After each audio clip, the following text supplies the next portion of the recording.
આપણે જેમ કે પહેલાં જવાનું તો આપણે ભેહું લેવા, પણ આપણા બજેટમાં જોતા 2 થી 3 લાખમાં કાંઈ સારી ભેહું આવે નહીં.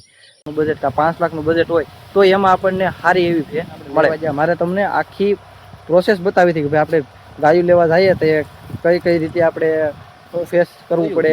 9 લીટર 2 ગાયોને 9 લીટર હતું, એક ગાયને 7 લીટર જેવું દૂધ હતું. આ 3 ગાઉ આપણે લાવ્યા છે. હા ભાઈ, 3 ગાઉમાંથી આપણને મહિને પ્રોફિટ કેટલું છે, એનો કેટલો ખર્ચો આવે છે ને નુકસાન કેટલું છે. તો તમને જય માતાજી ડેરી ફાર્મમાં સ્વાગત છે. તો આજે આપણે વહેલા કામ પતાવી નાખ્યું. આજે આપણે જવાનું છે ગાયું લેવા. આપણે જેમ કે પહેલાં જવાનું તો આપણે ભેહું લેવા, પણ આપણા બજેટમાં જોતા 2 થી 3 લાખમાં કાંઈ સારી ભેહું આવે નહીં. એટલે જાફરાબાદી તો સારી ભેહું આવે જ નહીં. 4 થી 5 લાખ રૂપિયા જોઈએ.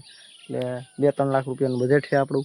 એટલે આપણે 3 સારી ગાયું આવી જાય એવી રીતે રાહું આપણે નીકળીશું. અત્યારે જવાનું છે આપણે ખાંભા ગાયું છે, તબેલો છે ગાયુંનો, ત્યાં જવાનું છે. જોઈએ કેમ લાગે કેમ નહીં. ખાસ કરીને પ્રકાશભાઈને આપણે ગાયું લેવાની છે. બહુ આપણે કમેન્ટ કરે છે પ્રકાશભાઈ, જોઈ લેજો વિડીયો ને ખાંભા બાજુ આવો તો ફોન કરજો. હારે જાઉં તમારે લેવાની છે, મારે લેવાની છે, આપણે હારે જોઈ આવીશું. ફોન કરજો. હાલો તો હવે આખા બ્લોગમાં જોડાઈ રહેજો. મળીએ આપણે સીધા ખાંભા.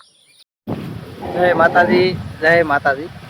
આપણે સવારમાં લગભગ 6 વાગ્યામાં આપણે એક ક્લિપ બનાવીને નાખી છે આગળ. એ પછી આપણને રાતે 7:30 અત્યારે આપણે ધોવાઈ ગયા છે બધા. આપણે આજે તમને મેં વાત કરી હતી એમ 3 એસેપુ લાવ્યા છે, નવી ગાઉ 3 ગા લાવ્યા. આપણે ટૂંકમાં વાત કરતા હતા આપણે ભેહું લેવા જવાની કે ભાઈ જાફરાબાદી ભેહું લાવવાના હતા ને ભેહુંને બદલે આપણે ગાનું નક્કી કર્યું. હવે અમે બે ભાઈ એવું નક્કી કર્યું કે ભાઈ ભેહુંમાં એવું નથી વધતું નથી, ભેહુંમાં વધે એવું છે. પણ ટૂંકમાં આપણે એ લેવા જઈએ અત્યારે આપણે કે જે ભેહમાં આપણને પ્રોફિટ રહે એ સારી ભેહ લેવા જઈએ તો અત્યારે લગભગ એક ભેહ 2 ઉપર હાલીએ કે 1.80 એવી રીતે લઈએ તો 4 લાખ કે 4.5 લાખનું બજેટ કે 5 લાખનું બજેટ હોય તો એમાં આપણને સારી એવી ભેહ મળે ને તો એમાંથી આપણે થોડુંક પ્રોફિટ જનરેટ કરીએ કે તો આપણને થોડુંક વધે.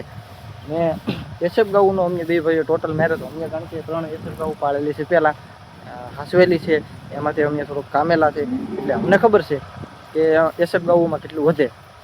ને આપણે શું છે કે ભાઈ એ સતત દોવા દઈ સેટ લગી. આ ગાઉ અત્યારે ભલે 2-3 લીટર જ કરે પણ એનું થાય એવી રીતે હાલે.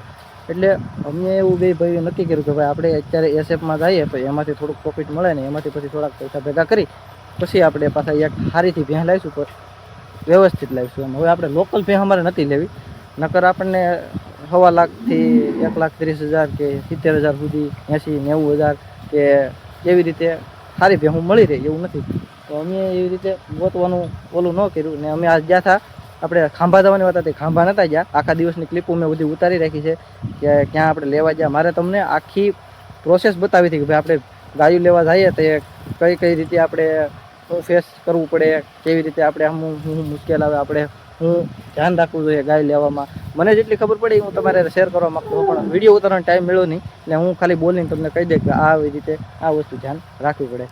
એટલે સવારના બધા ક્લિપ હશે જ તે આમાં 3 ગાઉ લીધી છે અમે ને આ દોયું તો 9 લીટર 2 ગાયોને 9 લીટર હતું, એક ગાયને 7 લીટર જેવું દૂધ હતું. આપણે અહીંયા આવીને દોયું તો એમાંથી 1 લીટર દૂધ જેવું ઓછું થયું. આપણે 8 લીટર 7.5 લીટરની ડોલ છે આખી ભરાઈ ગઈ.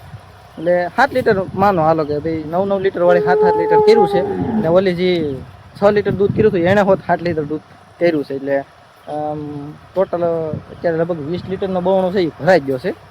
એટલે 7-13-21 જેવું એટલે 20 લીટર દૂધ છે અત્યારે. ને બાકી તમારી રીતે ટોટલ મારી લઈજો. 3 ગાઉનું 21 લીટર દૂધ છે અત્યારે. હું તમને આગળ બવણો જો એવું લાગશે તો ક્લિપ બનાવી દેખી, બવણો બતાવી દઈને એમાં દોલ એ તમને બતાવી દે. આખી ડોલ છે ને આપણી 7.5 લીટરની ડોલ છે. ને બાકી પ્રકાશભાઈ તમે બહુ એસએફનું મને પૂછો છો ભાઈ એસએફમાં શું નહીં.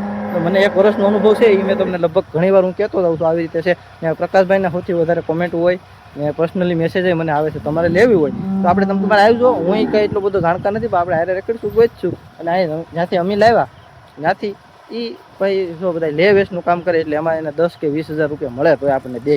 હવે એને 50,000માં કે 40,000માં ભેં આવી હોય કે ઓલી એસએફ ગા આવી હોય એ આપણને દે જર્સી ગા તો એને 20,000 રૂપિયા મળે તો એ કામ કરે. અને આપણને મોંઘી પડે થોડીક પણ ટૂંકમાં શું છે કે અત્યારે તો હું લોકલ ગાઉં છે એવી બધી ખાસ નથી, હાઇબ્રિડમાં નથી લેવા કે ટૂંકમાં આપણું કામ ચલાવ થાય. અત્યારે જો પહેલાં તો શેડનું કામ ઉપાડ્યું પછી મેં તમને વાત કરી હતી એમ અત્યારે હકડાય છે પૂરેપૂરી. બધાય માલ કેવી રીતે ભેરા હું તમને બતાવું. હા જો આવી રીતે છે બધું.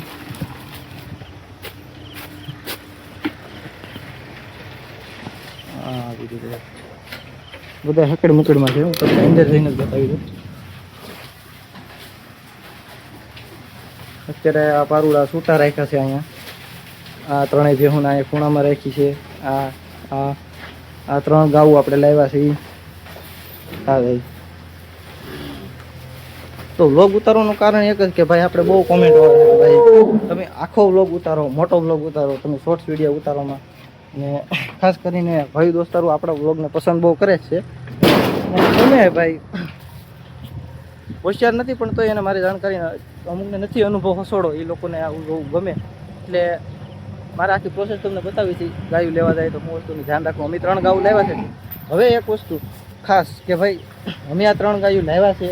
અમે હવે કઈ રીતે એને હાસવીએ છીએ અને કઈ રીતે દૂધ કાઢીએ છીએ એમાંથી અમને હું બેનિફિટ મળે આ 3 ગાઉનું હું સેટથી સેટ તમને રોજે લગભગ એક ડેઈલી વિડીયો નાનો આમ તો નાખી તો તમને ખબર પડી જાય. જો કદાચ નોય નખાય ભાઈ મારે ટાઈમ ન મળે તો નોય આવે વિડીયો, પણ મળે તો હું વિડીયો નાખી અને તમને બતાવી કે ભાઈ એક ગામમાંથી આપણને કેટલી મળ્યું, આ 2 ગામમાંથી કેટલી મળ્યું, આ 3 ગામમાંથી આપણને મહિને પ્રોફિટ કેટલું છે, એનો કેટલો ખર્ચો આવે છે ને નુકસાન કેટલું છે. તો તમને બેઠો અનુભવ આવી જાય કે ભાઈ હા લોકલ ગાયું છે. અમે તો ખાસ જાણકાર નથી. લોકલ ગાયું લાવ્યા છે આપણે, બહુ હાઇબ્રિડ વાળી નથી, ક્રોસ છે 1-2-50% જેવી SF છે. બાકી બસ આવી રીતે છે. આખો વિડીયો હું તમને નાખું, તમે જોઈ દો તમારી રીતે. જય માતાજી, મળતા રહેજો. તો ભાઈ પહેલા દિવસે આપણે સીધા પહોંચી જાય સનખડા, જ્યાં આપણે આ ગાયુંનો તબેલો છે. આપણે ખાંભા દાવાનું કેન્સલ કર્યું, સીધા આવી જાય સનખડા, જ્યાં આ ગાયુંનો તબેલો છે. તમે ગાયું બધી જોઈ શકો, તમને કઈ ગમી. જો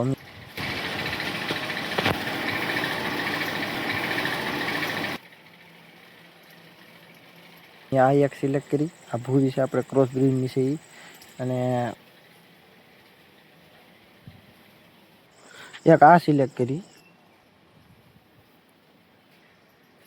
ને ત્રીજી એક આ પહેલા દિવસની વાત છે. અમે પહેલા દિવસે ખાલી જોવા જ ગયા હતા ને જોઈ અને પછી સીધા આપણે ગાયું જોઈ અને સીધા ઘેરે આવતા હતા. ત્યાં મળ્યા આપણને આ ભાઈ જેણે બહુ સારી સલાહ આપી. પોતાનો તબેલો છે અહીંયા અને બહુ મસ્ત માણસ છે. આ વાસળીઓ અહીંયા પોતે તૈયાર કરેલું છે. વાસળીઓ SFની વાસળી પોતાના તળ ઉપર તૈયાર થાય એટલે એ વાસળીમાં કાંઈ ઘટે નહીં. ને મજા આવી ગઈ, દિલ ખુશ થઈ ગયું ભાઈ વાતો કરીને. બહુ મસ્ત માણસ હતા. ત્યાંથી આપણે આવી ગયા ભાવેશભાઈનો તબેલો પાતા પર. તમે લગભગ ભાવેશભાઈને ઓળખતા હશે, દૂધ સપ્લાય કરે આપણે સુરત ભાવેશભાઈ, એનો તબેલે ત્યાં માથા ભારે ભેહું હતી ભાઈ, બહુ મજા આવી ગઈ. પછી આપણે તો ભાઈ આપણે જે સવારે તબેલે જતા અહીંયા આપણે નક્કી કરીને આવ્યા હતા કે ભાઈ અમે તમારી પહેલાં ગાયું દોહું, જો અમને દૂધ ફિટ આવશે ભાઈ, અમને અમારે જોતું એ દૂધ મળશે તો અમે તમને આગળ વાત કરશું. તો એને કીધું કાંઈ વાંધો નહીં, બપોરના ગાય દોઈ જાય તો અમે આપણે આવી જશે ગાયું દોવા. હવે ગાય દોઈ અને પછી ગાય દોઈ લીધી ને પછી અમે વાત કરી કે ભાઈ હવે અમે સવારમાં હજી એકવાર ગાય દોઈ જાઉં. 2 ટાઈમ ગાય દોઈને જ લેવાની, નક્કી જ રાખવાનું આપણે ભાઈ 2 ટાઈમ ગાય દોવાની છે. એણે કીધું કાંઈ વાંધો નહીં, તમે 2 ટાઈમ ગાય દોઈ જાય તમને ફિટ પડે તો લઈ જાઓ. પછી એણે કીધું ભાઈ 3 વાગે હાજર થઈ જાય. એટલે આપણે 3 વાગે જાગી ગયા અને 3 વાગે પાછા આપણે સવારમાં હાજર થઈ ગયા. અત્યારમાં આપણે પછી ગાયું દોઈ અને પછી આપણે પાછી ભરવાની છે. તો બસ હવે અત્યારમાં ફરત આપણે ગાયું દોઈ લીધી છે, જોઈ લીધું છે દૂધ, અને પછી હવે એ ભાઈને કીધું અમે 9-9:30 વાગે ઢુકડા આવીશું અને ગાયું ભરી જાવ. તો પછી આપણે તબેલાનું કામ પતાવીને નીકળી જશે પાછા સનખડા. પેમેન્ટ ગણાવી દીધું ભાઈને. પૈસા ही पैसा होगा. પછી ભાઈ 2 ગાય ચડાવી દીધી આપણે ઓલામાં. મારે વિડીયોમાં આવું થતું હું ઘડીક ગયો ચાલે તું. પછી આપણે નીકળી ગયા આપણી ઘેર. ચાલો ચાલ આવી ગયા આપણા તબેલે ઘેર.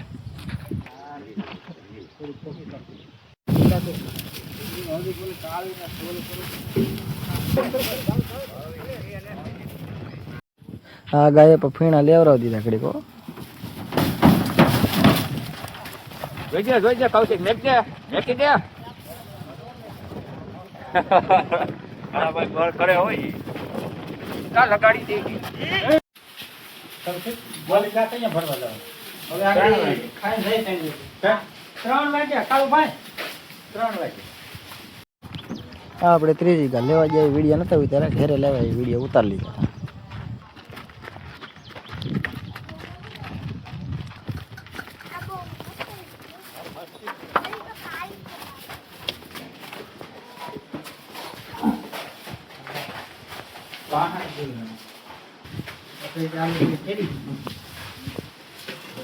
આના થકી ત્રણેય આવ્યું હો ભાઈ, ધન્યવાદ તો આને દેવો પડે.